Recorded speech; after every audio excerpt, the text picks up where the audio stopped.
Hey guys, it's Dr. Mo. Today we're going to be getting into our creepy, terrifying, and gruesome stories. The one I picked out today is a little personal, and I'm going to be reading it in a first-person view. So with that, let's jump into it.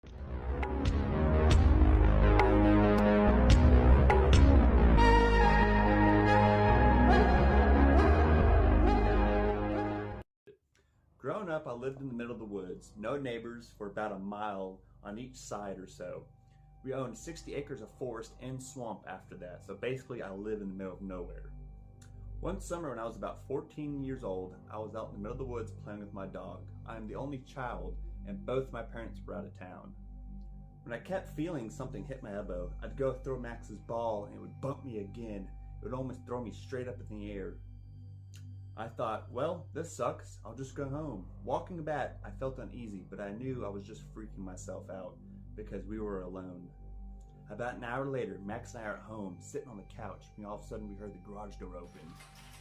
Max starts barking and barking and barking, so I hop up to let my mom and dad in, even though I thought they were home really early. I peered through the peephole and saw the door was still shut and no one was in the garage.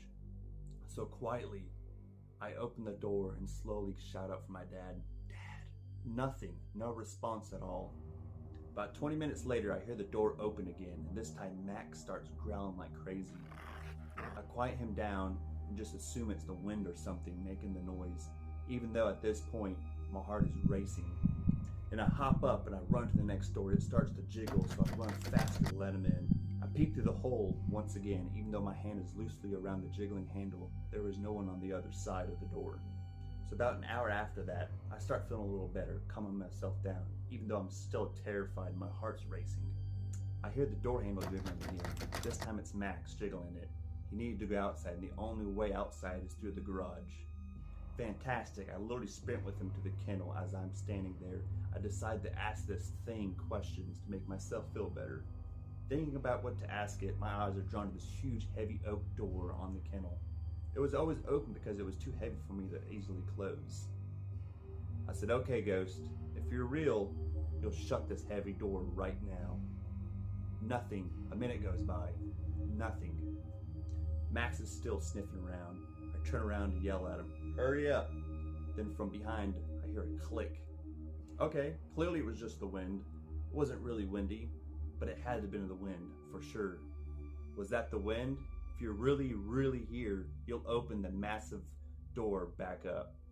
I relax a bit and squat down with my head between my knees, reclaiming about how lame I was about being scared, when all of a sudden I heard click, clack.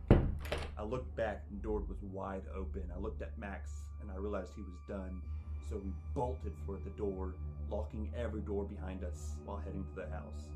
For the next 4 hours, I would hear the footsteps on the stairs and the doors jiggling every few minutes, until finally around 11 p.m., my dad walks in and yells at me for wasting electricity. I never told him or my mom about it until about 4 months later when my dad came home from hunting in the dark. He looked shaken, and I asked him, "What's wrong?" He said, "I aimed at 2 deer, but missed both completely because it felt as something was hitting my elbow and making him shoot way above the deer." That's all I have for you guys today. Thank you for watching and listening.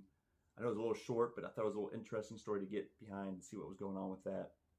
If you have anything like that, please send it in. I'd love to read it, examine it, and then maybe even throw a video on it. But as always, stay safe out there.